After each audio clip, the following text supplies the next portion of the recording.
Hey, what's up, everybody? Welcome to Conversations with Cogee. Doing it big for you guys, making sure we bring y'all great stories, give y'all great conversations, and definitely great guests. But definitely fighting causes out of love, and definitely letting my community know I love y'all.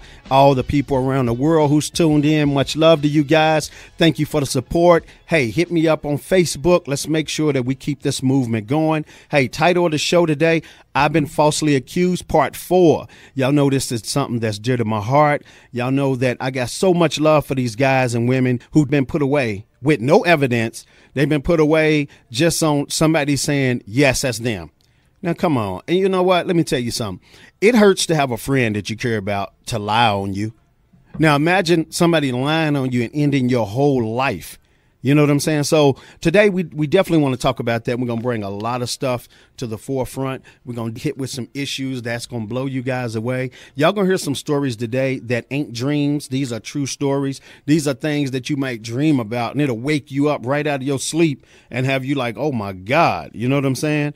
These are things that people live every day through torture, pain, being talked to so bad. Some people, like my first guest, Nick, who will be in, he said he couldn't even talk for 2 years in prison, wasn't allowed to talk. Can you imagine not being able to talk for 2 years in a prison? So, you know what? Sometimes when this is what I want people to understand about this show today. Sometimes when we think we got it so bad with bills, with relationships, with our health, with things that we can change. I'm talking about the things that we can get up and say, this, I won't let this be no more. Today's a new start. I'm going to change my life. We need to be thankful. We need to be very happy that we have a set of keys where we can go in and out of your house. And these ain't one set of keys that somebody have to lock you in or bring you out. I want to be thankful today for the great things that God has blessed me with, you know, with great people, with a great team. You know what I'm saying? And my research person, you know, I love you so much because you keep me on point and you definitely keep me focused, you know, with great people on the show and people of integrity. And that's what we have on this show. And my whole team's got integrity. And speaking of integrity, we got Miss Peaches with us right now, who definitely keeps it intact. Miss Peaches, how you doing today? Oh, good afternoon, Cogee. I'm glad to be on with you this is an important topic, and I'm glad that you've brought it back again, and this is a special series that you're going to be doing. And I think it's so important because, in a matter of minutes, your whole life can change. I mean, we have to understand that our loved ones, and that's what we call them, Cogee, our loved ones that are on the show today and have been on the show that are exonerated.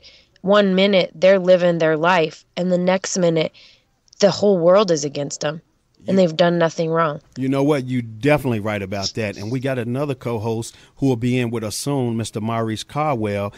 Talk about him, Ms. Peaches. Oh man, that's my big brother. He's adopted right into the family, and he's been on with you, Cogee, helping you with the exoneree shows since the very first one. That's right. And he's a really stand-up guy. He is just having some really great things going on in his life right now.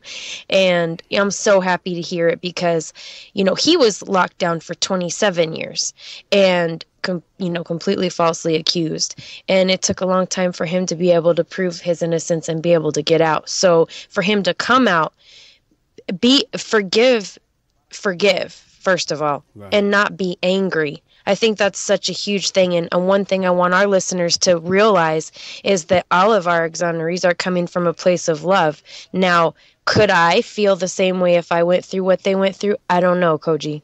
You know what? You're right about that. You're definitely right about that.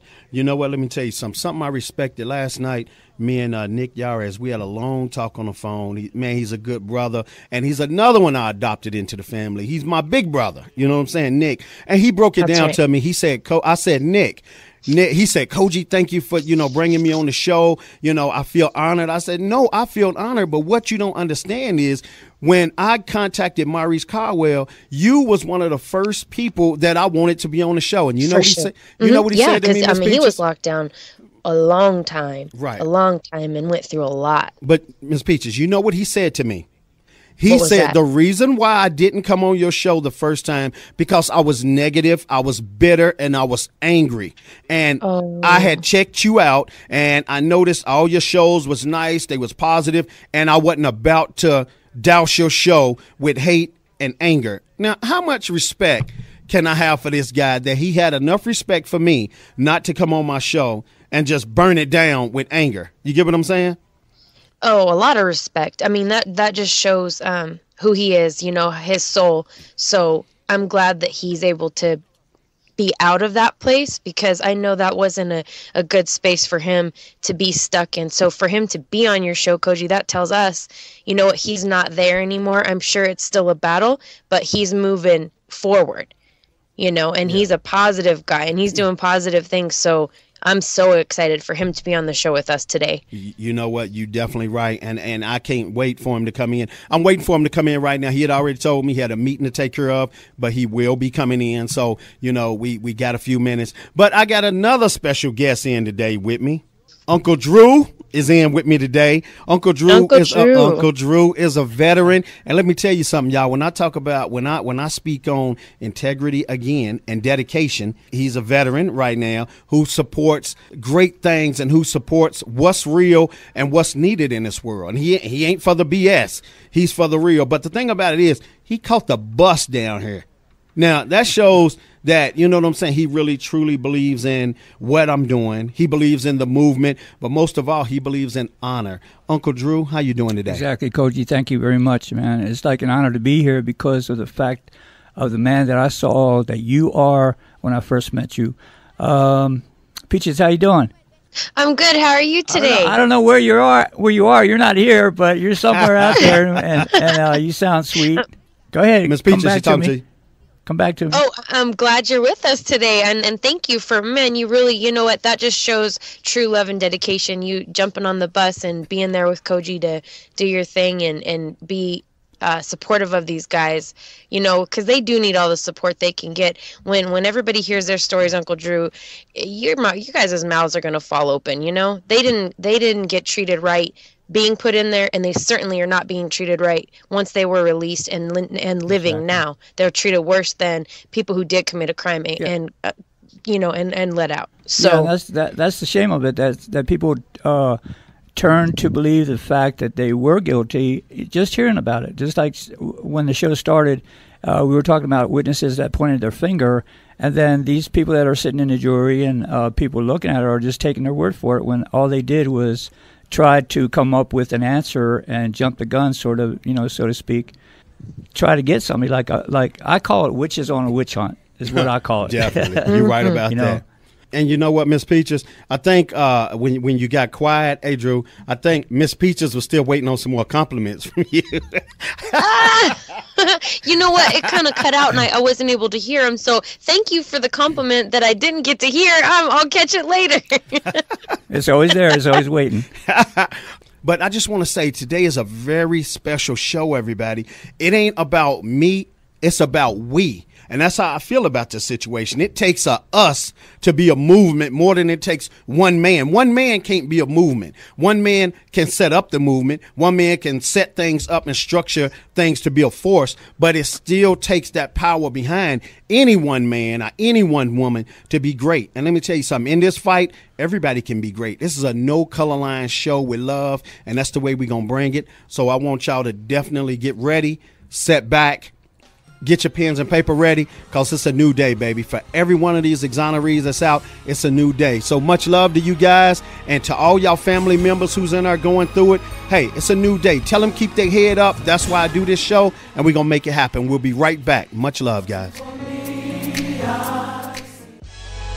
Hey, we back, everybody. Welcome back to Conversations with Cogee, and once again to everybody listening all around the world, much love to you guys, and thank y'all for tuning in, you know, listening to me, and definitely helping me to bring this whole ordeal to light. You know what I'm saying? Title of the show today, I've Been Falsely Accused, Part 4, and we got a lot of great guests that'll be calling in today that definitely wants to support the cause, and that's what we want. We want people that, you know, want to say, hey, you know what?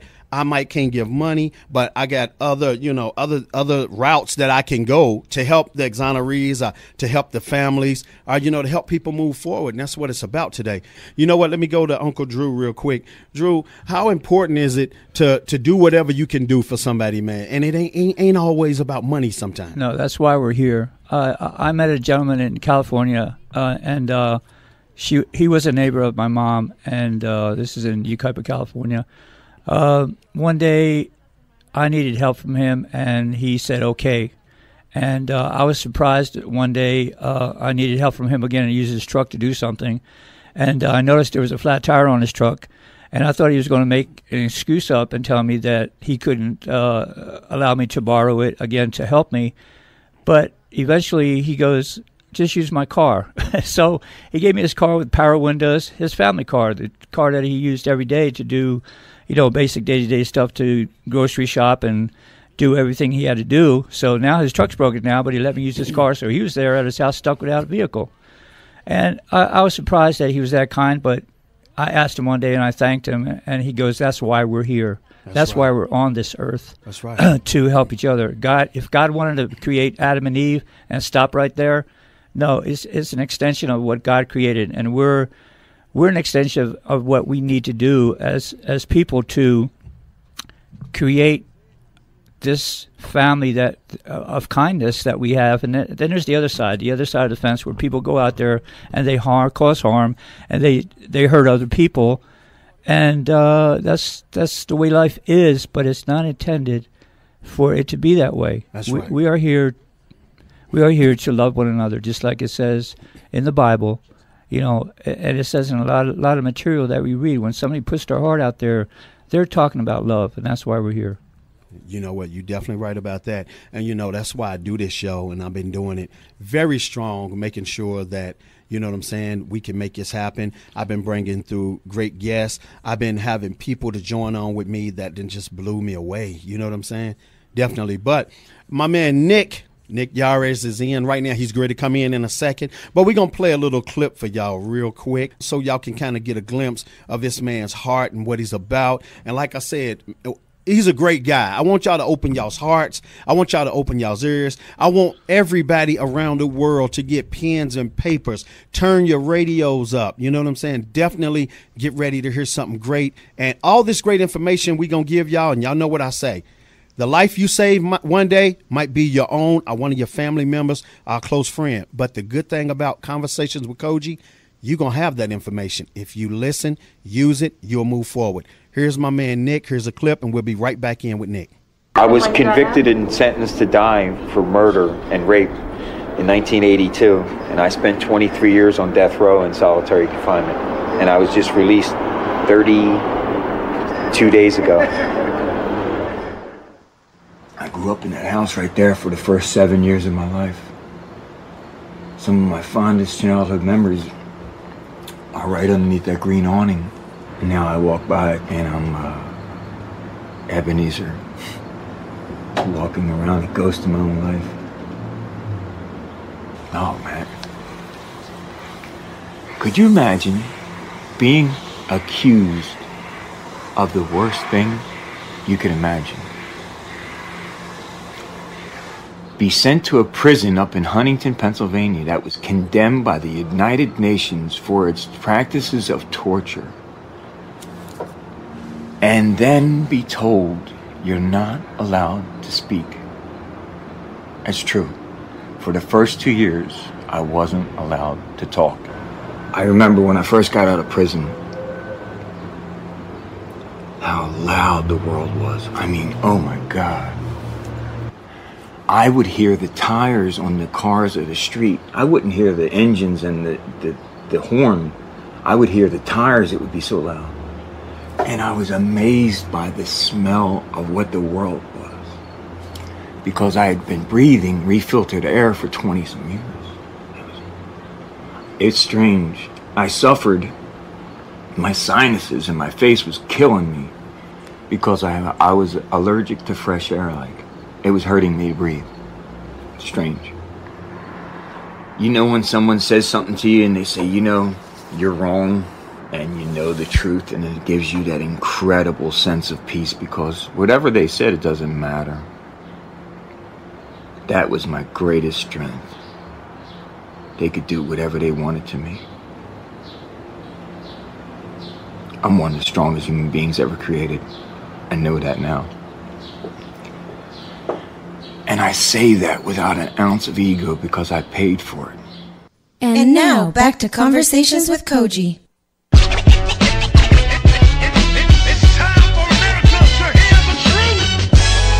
Hey, we back, everybody. That was my man, Nick Yarris, definitely bringing it. Now, what y'all heard a minute ago was when he first got out of prison.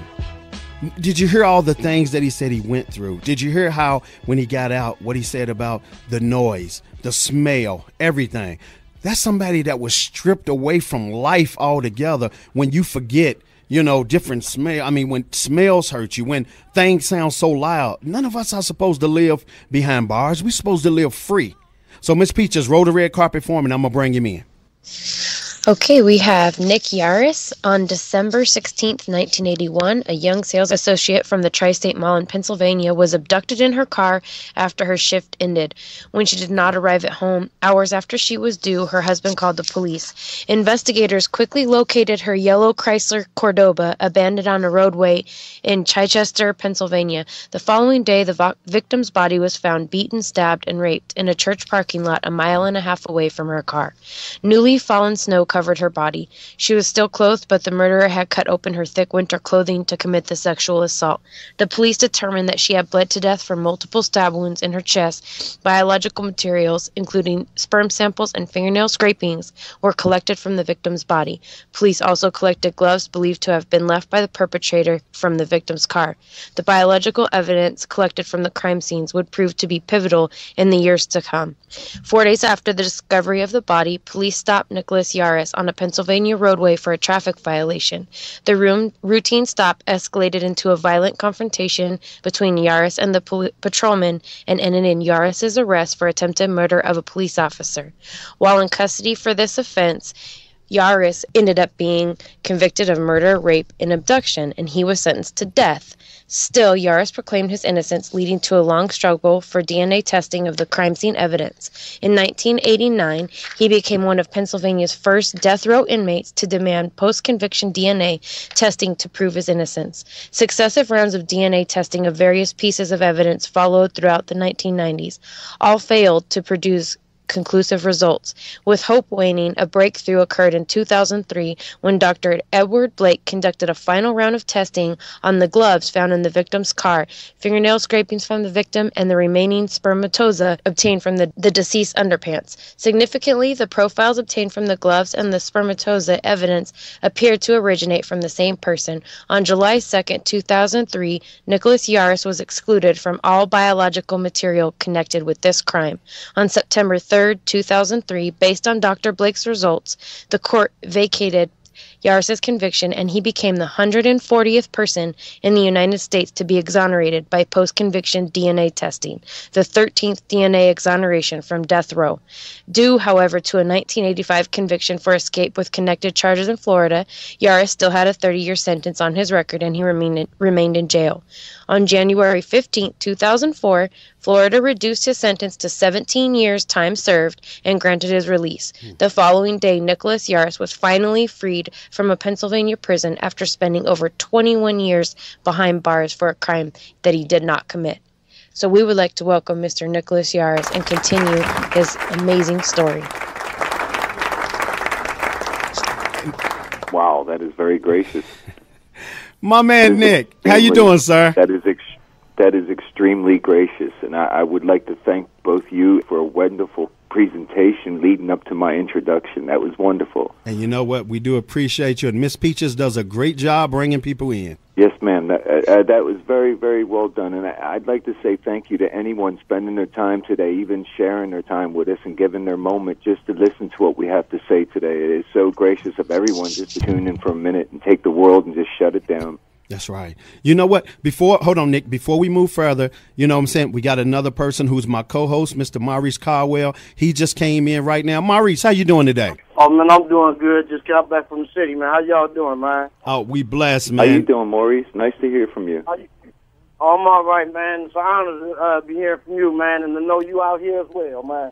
It's very good to hear your voice outside of the prison walls, sir. Oh, you know, it don't stop, man. You know what I'm saying? They gonna keep going more and more out here. You feel me? You know? That's right. So check us out. Now, we're going to go right into Nick. Right now, like I said, we got Mr. Maurice Caldwell, who is an exoneree, and he'll, tell his story a little bit through the show. But with Nick, what I want to do right now, I want to get you to give up your website, and I want you to tell us about your book. We're going to talk about great things with you right now coming out the gate. We'll get to the prison stuff in a little bit because you'll be with us for the first and second hour because I want you to cross over with me. But let's talk about the great things in your life right now that make you feel good. When I talked to you last night, man, you made me feel so good on the phone. And, I hope I made you feel good as well when you heard me express the things that I said and why it means a lot for me to fight for you guys. Well, I appreciate the efforts that you're making because a lot of people don't take this seriously, but 1 in every 4 Americans is connected to the judicial system in some way or another. Whether you're a police officer's family, whether you're a judge's assistant, whether you're the connecting victim or whatever it is. So we're all affected by this very seriously. And I don't go around holding myself out to be a preacher of correcting wrongs, but I just want to be an example of what good can come from giving people hope. That's right. And I think that's so important in our lives. I really do believe this. And in the last couple of weeks, I've had some tremendous experiences with people who've reinforced this message to me again and again. So I'm very honored today to just talk about the fact that I'm releasing my second book, 7 Days to Love, and that I have a really bonding relationship around me that is really strong. And I've made the recovery of 9 years, which is a miraculous thing because, yes, I am 140th of the men exonerated, but those men all struggled to just survive because it's so difficult to recover after you spent years and years inside of a cell. You know what? You're definitely right about that. And you know what? I want to ask you a question. Since you threw it out there, can you explain to us? And, I said I wasn't going to go there, but you threw that out there for a minute. And I just want to kind of let people know. You had stated that you weren't allowed to speak for 2 years when you was in prison. Can you explain that to us and explain what you meant by you couldn't speak for 2 years? The penal system in America was set up by the Quakers. And in Philadelphia, the first penitentiary was begun in Eastern State Penitentiary. And at that time, part of your punishment was to be put in solitude and made to stay in silence and reflect upon your crime. But if you transpose that 20 generations later, it was then taken and used as a form of punishment. A silence was a breaking of a man's will. And Huntington Prison had a no-talk policy on death row, which was located in the disciplinary housing unit. So if you broke the rules and you spoke in your cell and caused a disturbance, 4 guards would hold you down, and a nurse would run in and stab you in the butt with a needle full of Thorazine, and you would lose a week of your life in what they would call a whiteout, where they would just medicate you so heavily that you would stand in the exercise area, shaking and not be able to respond. And it was very degrading to see other human beings become zombified like that. Wow. Man, you know what? They were actually the only prison in the United States history that had been condemned for its active practice of torture by the United Nations itself.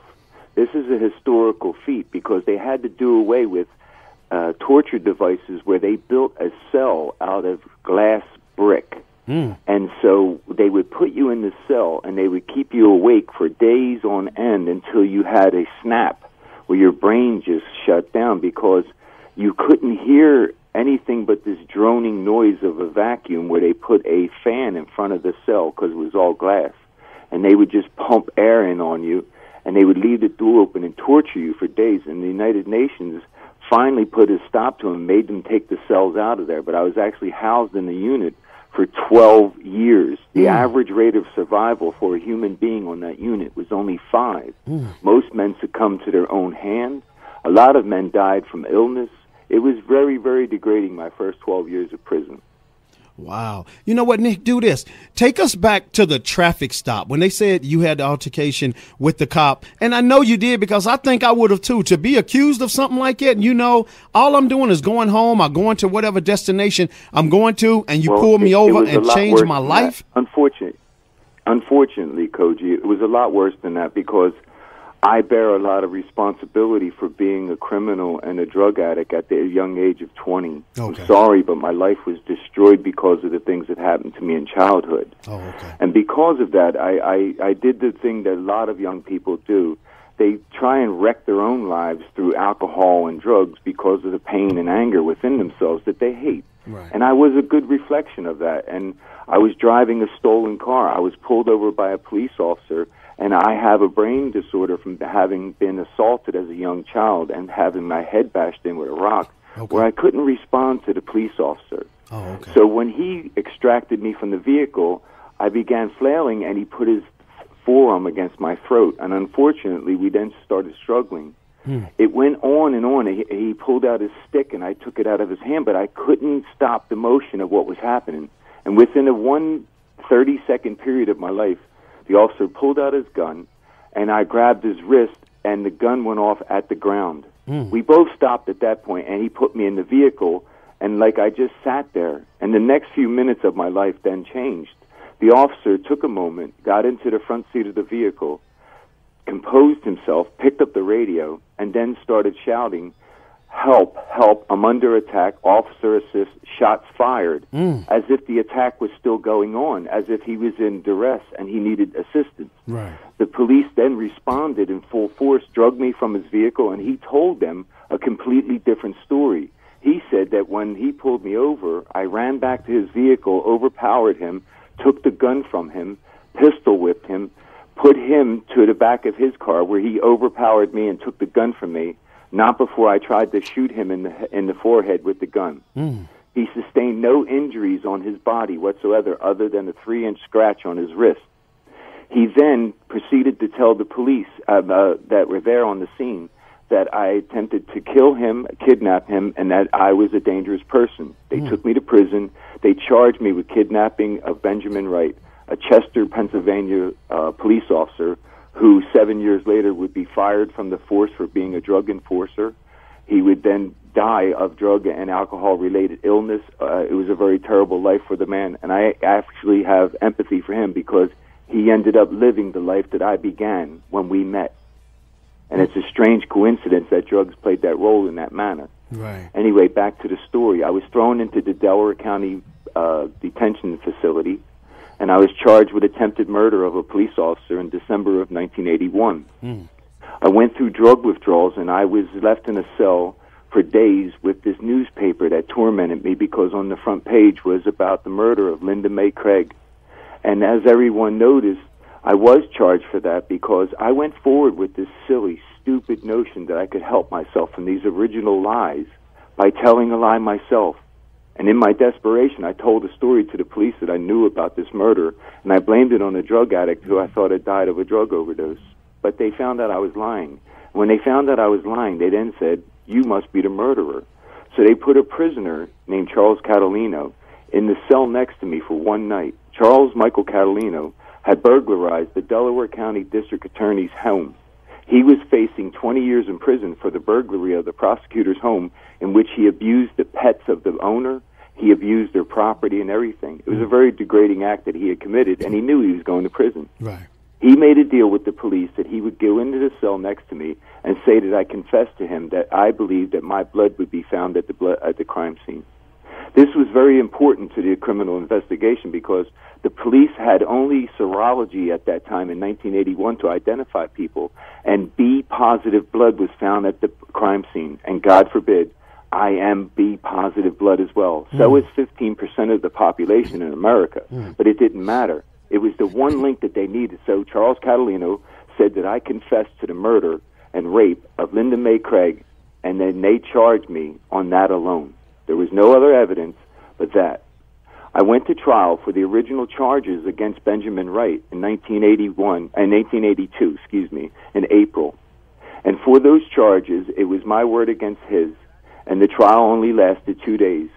And you knew that the outcome of a police officer against a 20-year-old junkie had to be, slam dunk. Right. But Officer Wright lied, and what he did in his arrogance was he photographed his left hand, saying that he could prove all of the assault took place by the scratch on his hand, saying that I had struck him in his face with the gun, punched him in his face, and broke his eyeglasses. So after his testimony, my lawyer only asked him one question.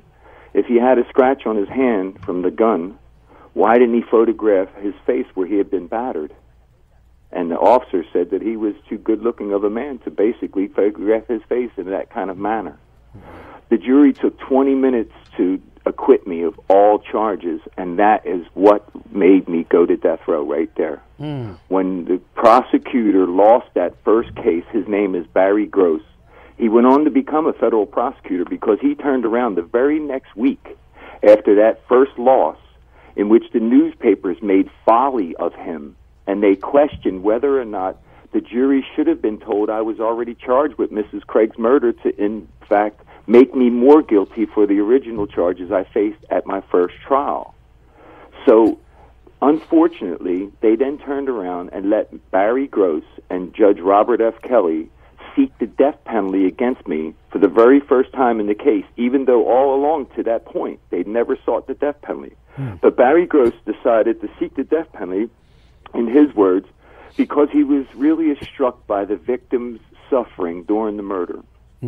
So, in June of 1982, I had a 3-day trial for capital murder. That's right, 3 whole days. And I knew it was going to be 3 days long because on Tuesday, 3 days before the 4th of July holiday weekend, Judge Kelly announced to the jury that he had just seated that he wanted to assure them that their worry that they would miss out on the 4th of July holiday would not be disrupted. That he was going to make sure that my trial was over by Friday so that they could all go home and celebrate the 4th of July holiday. So I knew I had 3 days left of my life. Oh, wow. That was a terrible moment for me at the age of 20 to look at a man who just assured 12 people that the most important thing to begin my trial was the celebration of independence for my country. And I thought, you've lost your damn mind. So I sat there and I watched as all of this took place. Charles Catalino testified, police testified, everyone said what they said, but there was no direct evidence, no eyewitnesses, no murder weapon. And the motive, they really struck gold with this one because they decided that they were going to make up one for me. They said that I, Nicholas Yarris, at the age of 20, went out and stalked a 33-year-old woman who I'd never seen before because she bore a resemblance to a girlfriend who had jilted me.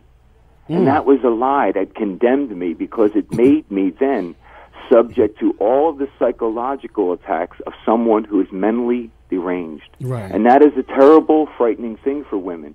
And they impaneled some women on the jury who couldn't even look at me because what they played upon was the mercy of the jury's inflamed passion. There was a series of photographs during the testimony of the decedent's husband at my trial that sealed my fate. They showed the decedent with her husband in a normal portrait, and that portrait was a beautiful image of a family, happy. And then the next image was of the decedent laying out on the autopsy with 6 visible stab wounds in her chest. Oh, wow. And the jury looked at that, and they looked at me, and they knew they were going to send me to death. So they wrapped up the testimony, and I wouldn't beg for mercy, and I never admitted my guilt, and they sent me to die on Friday. And then they went out, and they had a nice dinner, and then they came back from dinner, and within an hour, they sentenced me to die because I wouldn't beg for mercy.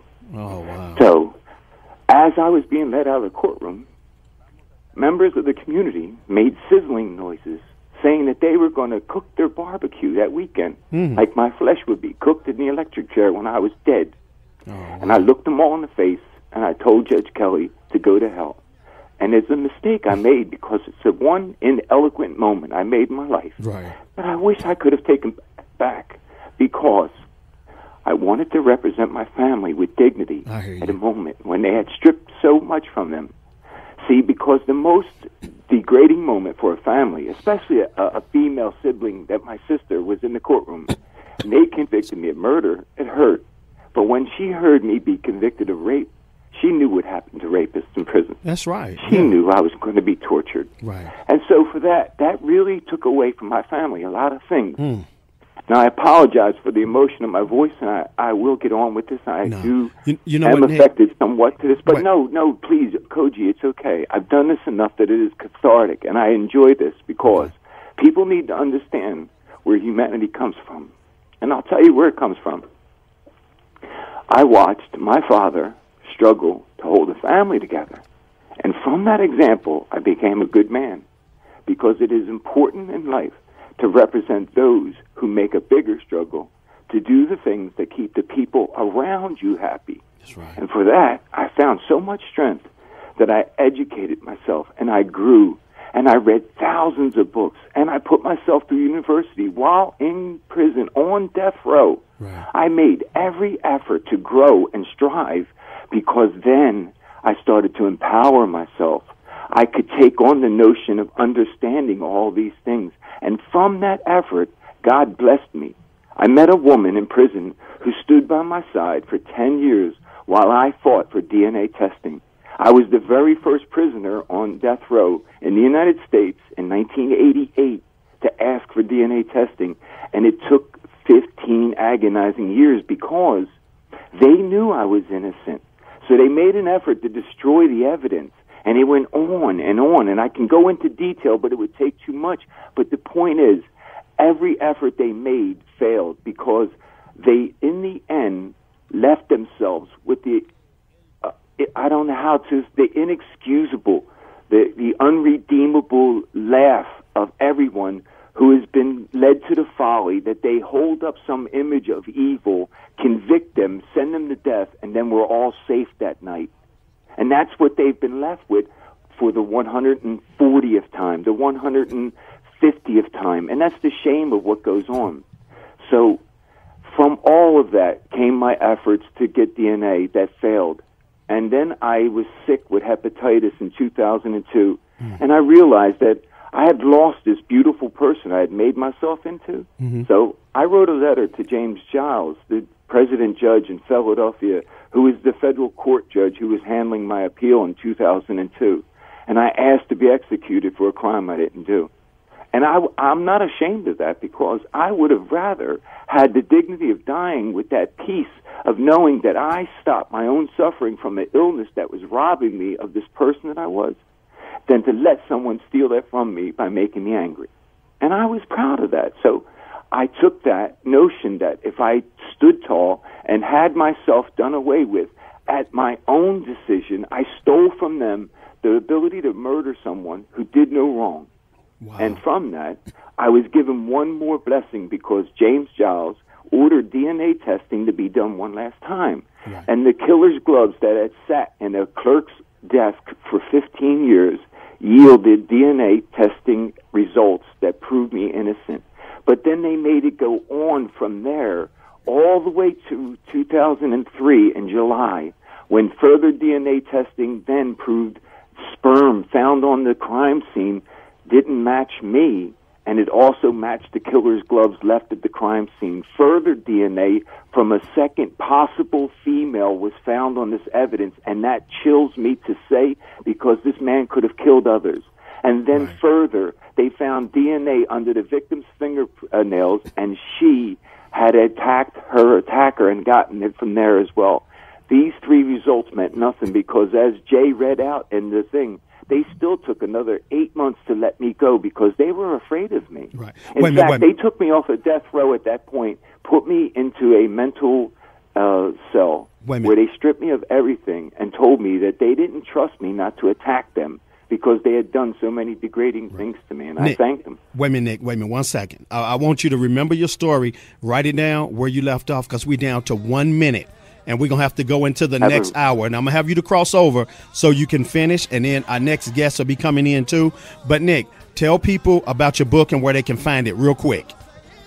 You'll be able to find it June 1st on Amazon and Kindle. It'll be released then. Hopefully everything's going well. And it's called 7 Days to Love. My name is Nick Yarris. I'm very glad to be here today. Thank you. Okay. And Nick, hold on for a minute because you're going to cross over into the next hour with me. So everybody, hey, if you're just tuning in, hey, this is my show. Let me tell you something where I'm definitely showing love to my exonerees who went through hell in prison. I mean, dealing with this day and night. And then they get out. And they still have to deal with all the emotional stuff that they went through. This is Mr. Nick Yarris that's on with me right now. And he's going to cross over with me, everybody. We got Mr. Maurice Cardwell also, who's my co-host. And he's going to cross over as well. And stay locked in and stay tuned in. We're going to our second hour, and we'll be right back. Don't touch that dial. The life you save one day might have to be your own.